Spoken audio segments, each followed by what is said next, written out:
کہ اللہ کے نبی صلی اللہ علیہ وسلم کی بیویاں کتنی ہیں؟ آپ صلی اللہ علیہ وسلم کی ٹوٹل 11 بیویاں ہیں، لیکن اللہ کے نبی صلی اللہ علیہ وسلم کے پاس ایک وقت میں اللہ کے نبی صلی اللہ علیہ وسلم کے پاس 9 بیویاں رہتی تھی۔ اللہ کے نبی صلی اللہ علیہ وسلم حضرت زینب بنت جحش رضی اللہ تعالی عنہ جو امہات المومنین میں سے ہیں، ان کے گھر میں جاتے اور شہد پیتے تھے، ہنی، یہ جو شہد ہے اس کو پیتے تھے۔ اب تھوڑی بہت تو ظاہر عورت ہے نا، مزاج اگرچہ امہات المومنین ہے لیکن تھوڑا سا جو ہے وہ دل میں آتا ہے۔ حفصہ رضی اللہ تعالیٰ عنہ اور حضرت عائشہ نے سوچا کہ اللہ کے نبی صلی اللہ علیہ وسلم تو روزانہ جا کے زینب کے گھر سے شہد پی کے آتے ہیں، ان کے پاس جو ہے وہ جاتے ہیں روزانہ شہد پی کے آتے ہیں۔ تو دونوں نے آپس میں نا ایک چیز طے کی، آپس میں ایک منصوبہ سا بنایا۔ اس نے کہا اچھا آپ کے گھر میں آئے نا حضرت زینب کے بعد، آپ کے گھر میں آئیں تو آپ کہہ دینا کہ نبی صلی اللہ علیہ وسلم آپ کے منہ سے تو مغافیر کی بو آ رہی۔ مغافیر ایک پھل ہے جس کی ہلکی سی مہک ہوتی ہے۔ اللہ کے نبی صلی اللہ علیہ وسلم کو ہر وہ چیز ناپسند تھی جس میں کوئی مہک یا بدبو کا تھوڑا سا بھی کوئی عنصر پایا جائے۔ تو حضرت حفصہ نے اور عائشہ نے دونوں سوچا، تو اللہ کے نبی صلی اللہ علیہ وسلم حضرت زینب کے گھر سے اگر عائشہ کے گھر میں گئے تو عائشہ نے بھی کہا اللہ کے نبی آپ سے تو مغافر کی بو آ رہی ہے۔ اگر وہ زینب کے گھر سے حفصہ کے گھر میں گئے تو حفصہ نے بھی یہ کہا کہ آپ کے تو منہ سے جو ہے وہ مغافر کی بو آ رہی ہے رضی اللہ عنہم۔ تو دونوں نے ایسا کہا۔ نبی صلی اللہ علیہ وسلم نے فرمایا کہ واقف کہا کہ میں نے تو صرف زینب کے گھر میں شہد ہی پیا ہے اور تو کچھ نہیں پیا، لیکن اگر تم دونوں یہ کہتی ہو کہ مغافر کی بو آتی ہے تو آج کے بعد میں شہد کو اپنے اوپر حرام کرتا ہوں۔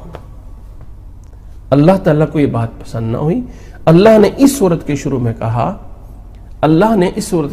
کہا کہ اے نبی آپ جو چیز اللہ نے آپ کے لیے حلال کی ہے آپ اس کو کیوں حرام کرتے ہیں؟ اور پھر ان 2 بیویاں جو حضرت عائشہ اور حضرت حفصہ کی منصوبہ بندی تھی کہ اللہ کے نبی کو یوں کہا، اس کو تھوڑی سی مذمت کی اور تھوڑی سی ان کو تنبیہ کر دی کہ ایسا نہ کرو، یہ اللہ کا احسان ہے کہ اللہ نے تمہیں نبی جو ہے وہ بطور خامد کے دیا ہوا ہے۔ اللہ تعالیٰ چاہے تو تمہیں جو ہے الگ کر دے اور نبی کو اور بیویاں دے دے تو تم کیا کر سکتی ہو؟ ٹھیک ہے، تو اللہ تعالیٰ نے یہ بات نبی کو بتا دی کہ ان دونوں نے سازش کی ہے آپ کے خلاف۔ اللہ کے نبی نے ان کو پوچھا تو کہنے لگی تھا آپ کو کیسے نے بتایا؟ فرمایا مجھے میرے رب نے بتا دیا ہے۔ تو دونوں شرمندہ ہوئیں اور دونوں نے اپنے اس فعل سے رجوع کر لیا۔ یہ ایک چھوٹی چھوٹی باتیں خاندانوں میں، بڑے سے بڑے خاندانوں میں بھی ہو سکتی ہوتی ہیں۔ ان چیزوں کی بنیاد پہ کسی کی عزت میں کمی نہیں آتی۔ ایک واقعہ یہ ہے۔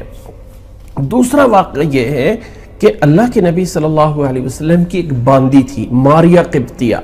اللہ کے نبی صلی اللہ علیہ وسلم کی یہ باندی تھی، لونڈی تھی۔ اللہ کے نبی صلی اللہ علیہ وسلم کی ماریہ قبطیہ ایک باندی تھی، اس سے اللہ کے نبی صلی اللہ علیہ وسلم کا بیٹا بھی ہے ابراہیم، لیکن جو بچپن میں فوت ہو گیا تھا۔ اللہ کے نبی صلی اللہ علیہ وسلم کی ایک دفعہ اللہ کے نبی صلی اللہ علیہ وسلم حفصہ رضی اللہ تعالیٰ عنہ کے گھر میں تھے، حفصہ خود موجود نہیں تھی، وہاں پہ آپ کی باندی ماریہ قبطیہ آ گئی۔ اللہ کے نبی صلی اللہ علیہ وسلم ماریہ قبطیہ کے ساتھ خلوت میں بیٹھے تھے، علیحدگی میں تھے، اوپر سے حضرت حفصہ آ گئی۔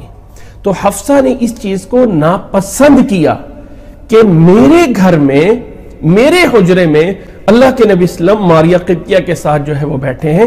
اللہ کے نبی صلی اللہ علیہ وسلم نے اس کے چہرے سے اس ناپسندیدگی کے آثار دیکھ لیے، تو اللہ کے نبی صلی اللہ علیہ وسلم نے اس کو مطمئن کرنے کے لیے یہ کہہ دیا کہ میں نے آج کے بعد اس باندی کو اپنے اوپر حرام کر لیا۔ تو اللہ تعالیٰ نے یہ صورت نازل کر دی کہ اے اللہ کے نبی، جس چیز کو اللہ نے آپ پہ حلال کیا ہے آپ اس چیز کو کیوں اپنے اوپر حرام کرتے ہو؟ پھر اللہ کے نبی نے اس واقعے کے بعد حفصہ سے کہا تھا کہ یہ آگے کسی کو نہیں بتانا۔ حفصہ نے وہ عائشہ کو بتا دیا، حفصہ رضی اللہ تعالیٰ عنہ نے وہ بات عائشہ رضی اللہ تعالیٰ عنہ کو بتا دی۔ اللہ تعالیٰ نے اپنے نبی کو وہ بات بتا دی کہ اس نے اس بیوی کو بتا دیا ہے۔ اللہ کے نبی نے اس سے پوچھا کہ تو نے کیوں بتایا؟ اس نے کہا جی آپ کو کیسے پتہ چلا؟ فرمایا مجھے اللہ نے بتا دیا ہے۔ تو اس موقع پہ بھی اللہ نے ان 2 بیویوں کو تھوڑا سی تنبیہ کی، یہ دو واقعات ہیں جن کے بعد یہ سورت تحریم نازل ہوئی. گویا کہ اس سورت سے جو ہمیں پتہ چلتا ہے کہ اللہ نے اپنے نبی صلی اللہ علیہ وسلم کی ایک ایک چیز کو یعنی حفاظت کی ہے، نبی صلی اللہ علیہ وسلم کی عزت کو، اور ان چیزوں کو قیامت تک لوگوں کے لیے اس لیے بیان کیا تاکہ اصول اور ضوابط طے ہو جائیں کہ کوئی انسان کسی چیز کو حلال کی ہوئی چیز کو حرام نہ کرے. جو اللہ نے اس کے لیے جائز رکھا ہے وہ جائز ہے. کسی کے کہنے یا کسی کے راضی کرنے کے لیے انسان کسی چیز کو حلال یا حرام نہ کرے. وہ ہے اس چیز کا سورت کے اندر جو سبق دیا گیا ہے. تو سورت کا آغاز ہے